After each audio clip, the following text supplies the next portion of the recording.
A while back, an indie horror developer made a game called Summer of '58 that could be played in about 90 minutes. However, so many people bought the game and returned it that developers said they couldn't make enough money to continue developing games and quit development for an indefinite amount of time. This event hit gaming news cycles and everyone talked about it for a while. Ironically, sales for the game shot up and the developer continued making games. The reason why this happened is Steam's refund policy allows for returns of games played less than 2 hours and owned less than 2 weeks. No questions asked. Due to this, any game that can be completed in less than 2 hours can be returned, in effect making the whole game free. Many indie games are less than 2 hours long, so most people see the Steam refund policy as unfair to indie game developers. On the flip side, Steam's refund policy has been praised for its consumer-friendly design, and out of the top PC gaming platforms, it is definitely one of the best, though Epic has one that is virtually identical. The 2-hour return time protects customers from being tricked into buying half-crafted asset flips or unrunnable games due to design, lag, or other unforeseeable incompatibilities, as well as protecting against false advertising, bait-and-switch scams, and other malicious activities. The 2-hour return time also provides a good old opportunity for a player to have a bit of time to realize they subjectively don't enjoy a game and regret spending the money. The only major downside to this policy is the potential for players to abuse it when playing shorter games. However, in regards to Summer of '58, there's been plenty of debate regarding whether the system was actually being abused or if the game was just not marketed and designed well, resulting in mass unmet expectations. After reading almost every review for the game, especially from those who returned the game, I have to agree with the unmet expectations conclusion. Regardless, the discussion has continued. I've periodically seen people posting or tweeting about how unfair the rule is, and often showing screenshots of dishonest people abusing the system. I've also seen a lot of simple suggestions for fixing the issue, and while most of these fixes sound good, they would never be implemented, and I'll tell you why. Steam is a company motivated by profits. If the cost of creating and maintaining a new refund policy is higher than the amount of money they stand to make, they have no motivation to do so. Most all suggestions I've seen so far would need some sort of system to detect a game's length,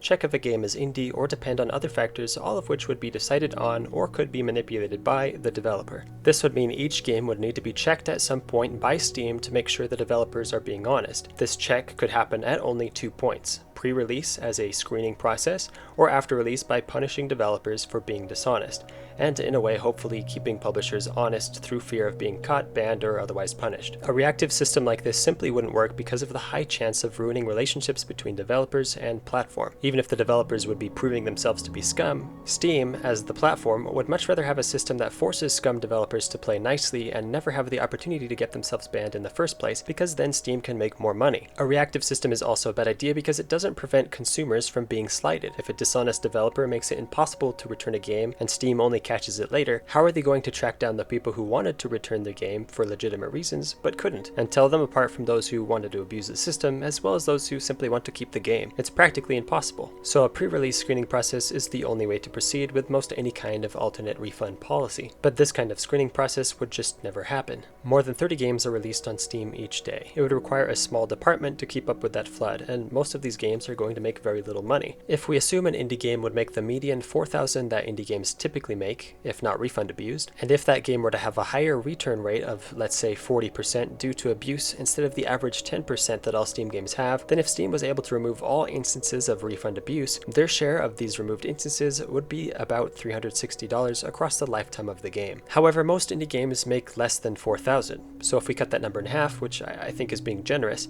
and assume 5 of the 30 games released each day are being return abused, which is also very generous, then Steam would make an average of about $90 a day. Subtract the wages of the team doing the work, as well as the cost to have developers design, create, and launch a new system, and I can't see a reasonable company deciding it's worth it. This math is based on rough estimations, but even without all the data needed to calculate this perfectly, it's obvious Steam has nothing to gain by changing their refund policy. Another potential fix is allowing developers to decide if their game can or cannot be returned, and the consumer will be notified that is the case before they buy. This is a bad idea because it could stigmatize some developers who will then try to avoid said stigmatization and choose to allow returns and ultimately run into the same issue of return abuse. Also, this fails to protect the consumer from predator developers as well as unforeseeable incompatibilities. I myself had to return a game once because it wouldn't run on the laptop I had at the time, but then after I got a desktop a few years later, I came across the game again and was able to buy it. I could have been stuck with an unplayable game for several years if the developer had simply decided that it was non-returnable. So if markets persist, and they usually do, it is unfeasible that Steam would ever change their their policy. I could be wrong, you never know, maybe Gabe Newell will suddenly decide he doesn't care about making money and wants to help out the little indies, but that's probably as likely as him deciding to make a third game in a series. So the only way Steam would ever change its mind is if enough short but high quality games were never uploaded to Steam in the first place. If this was enough to be noticeable, then the amount they could make by changing the policy could potentially be enough to warrant changing the policy. Otherwise, every abusable short game that's uploaded regardless of the seemingly unfair policy sends Steam the message that the issue isn't really big enough to worry about because small game developers keep flocking to their platform anyway.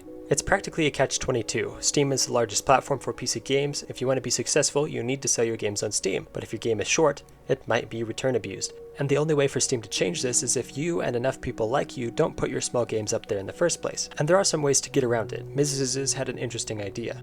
You should add a 2-hour timer to the main menu and make so people can't click play until it hits 0. Track how long it takes somebody to beat a game, and it's like, okay, it took you 90 minutes, so let's just put a 30-minute timer on the main menu. Once this timer hits 0, you get some bonus content. It's like a bonus mini game, bonus mode under the main menu, and say, if you beat this, you get some bonus levels and stuff, right? Without actually negatively affecting the game itself. So you make your game, and then you put some garbage on the side, and then you convince people to play through the garbage separately from your actually good thing, and then you hit your goal of 2 hours, and then you don't have to worry about it. I can't say that this is the best idea though. Trolling players by surrounding your game with garbage will likely just turn your loyal audience against you. The truth is, there are very few people returning games after enjoying the game. Most people make returns because of legitimate reasons, including the game just not being that good. And if you don't think that's a legitimate reason, then you have the right to believe that, but at least half the people who will consume your product disagree. And as the consumer, their opinion is what really decides the market, not yours. So please stop comparing this with pizza. It only takes 1 or 2 bites to realize a pizza is bad, where a game can take much longer to realize it's trash. For example, I played 10 hours of Assassin's Creed 3, a potentially 50-hour game assuming no replays, hoping it would get better before realizing the game just wasn't for me. And if I could, I would return it. Point is, determining a game's quality can sometimes take the full 2 hours allotted, and sometimes more. If your game is shorter than that, the game could be over before the player even realizes. It's just not the same as a pizza. Ultimately, what you do is up to you, but if you upload a game that can be played in less than 2 hours, you've chosen to provide an abusable game to the system. You know the rule is there, and you know the only likely way the rule will ever change is if you don't put your game on Steam. So by uploading your game anyway,